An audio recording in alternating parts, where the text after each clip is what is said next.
Patient will enter the OR. You and your team will safely move the patient over. This is a time where you can ask them to open their mouth if you've not examined their airway. Take a look, make sure that you don't foresee any issues with intubation. Make sure that they've been in PO for greater than 8 hours. Ask them if they have any questions about the anesthesia process.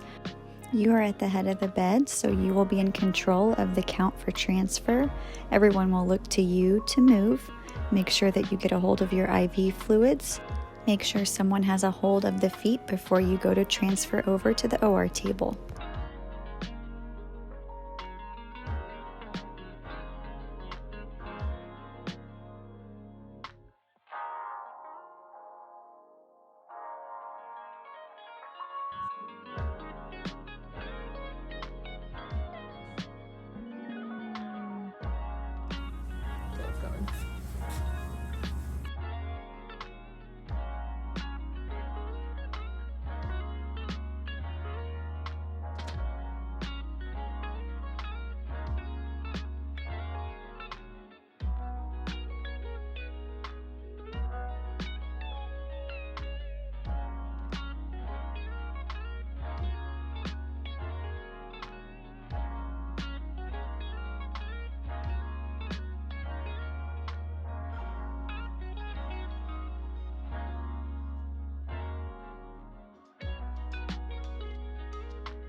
Here you can adjust your bed height to a comfortable level to be able to mask and ventilate and eventually intubate your patient.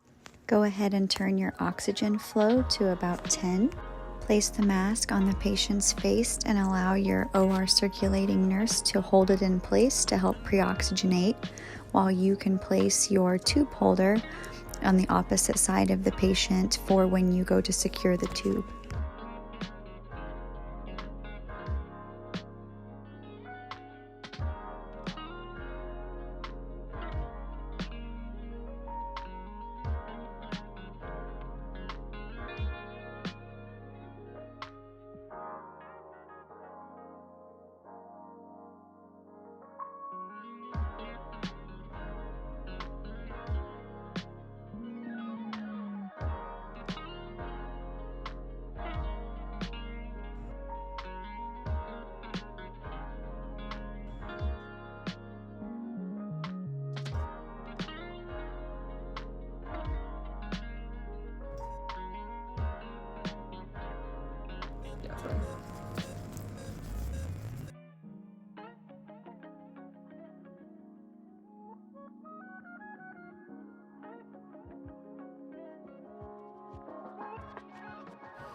Here we administer 2 milligrams of Versed, 100 mics of fentanyl, 100 milligrams of 1% lidocaine, followed by 150 milligrams of propofol.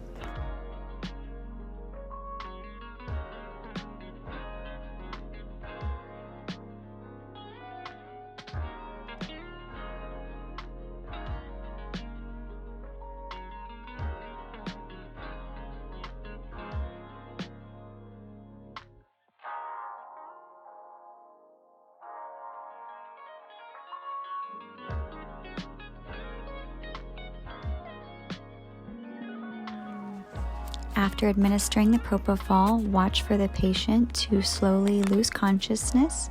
Once you see them close their eyes or do the famous propofol yawn, look to your end-tidal CO2 and make sure that you have a loss of end-tidal CO2, showing that the patient is now apneic and ready for you to take over ventilation. At this time, you can go ahead and check for a lash reflex and make sure that it is absent, and then tape your eyes. I'm ready for the end title.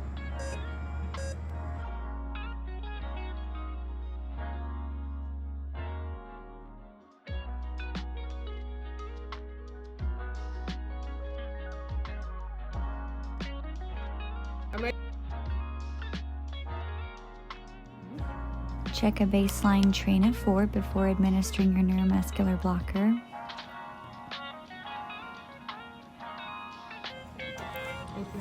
As you're preparing to ventilate, go ahead and adjust your APL valve to no greater than 20 to not insufflate the abdomen with air.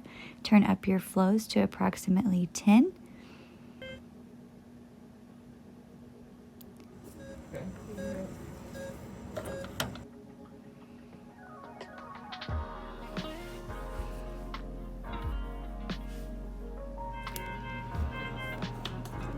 Go ahead and get your hand in the EC configuration to lift the mandible forward and up into the mask so you can adequately ventilate your patient. Look for fog in your mask, a return of end-tidal CO2, and bilateral chest rise. If you find that you're unable to achieve adequate ventilation, go ahead and move on to your next step and insert an OPA or an NPA to open up your airway. Get your patient in the sniffing position to align your oral, pharyngeal, and laryngeal axes. Once you've confirmed that you're able to ventilate, go ahead and administer your neuromuscular blocking drug and continue ventilating while that medication has time to work.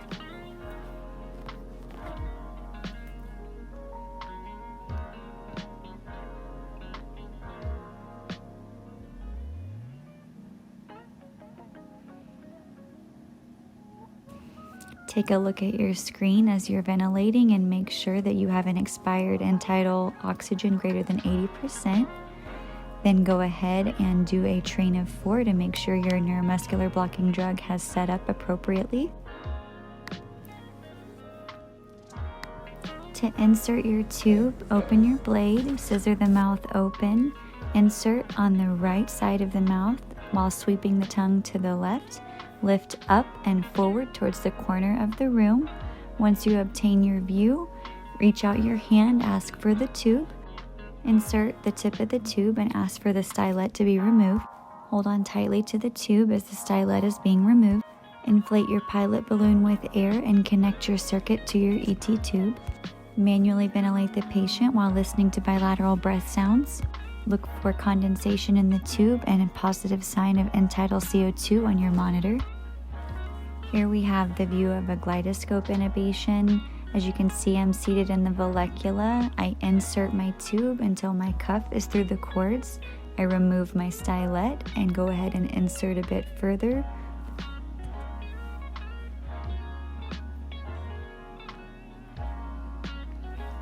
Here's the intubation with a Mac blade. I open up my blade, I scissor the mouth open, insert the blade on the right side of the mouth, sweep the tongue to the left, lift out and forward. The grade 1 view with the Mac blade, you can see I am seated in the vallecula. My epiglottis is clearly visible. You can see the cartilages, the tracheal rings, and the vocal cords. When using a Miller blade, insert on the right side of the mouth down to the tonsillar pillars, slide slightly to the left, advance a little further to lift your epiglottis, and you should have your view. The grade 1 view with the Miller blade is different in that you will not see your epiglottis because you are actually lifting it up and out of the way.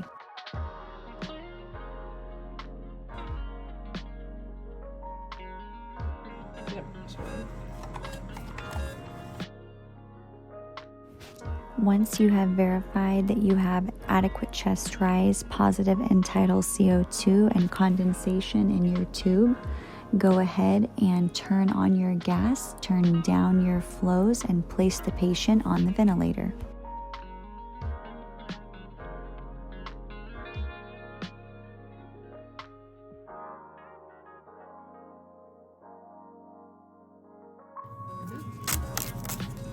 Now you need to secure your ET tube.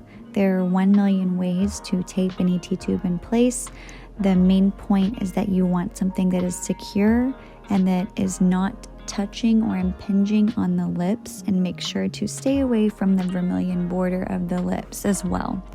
Return the patient's head to a midline position if you had previously placed them in a sniffing position for intubation.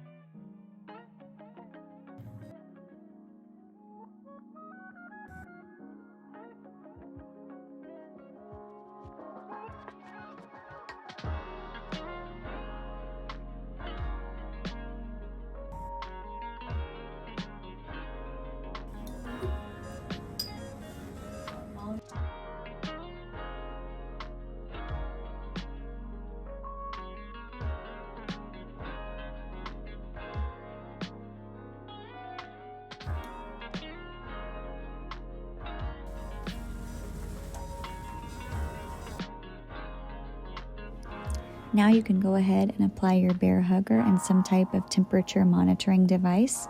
You can also check your train of 4, make sure that your muscle relaxant has not worn off. Slow down your IV fluids and go ahead and take a look at your monitor, both your vital signs and your ventilator.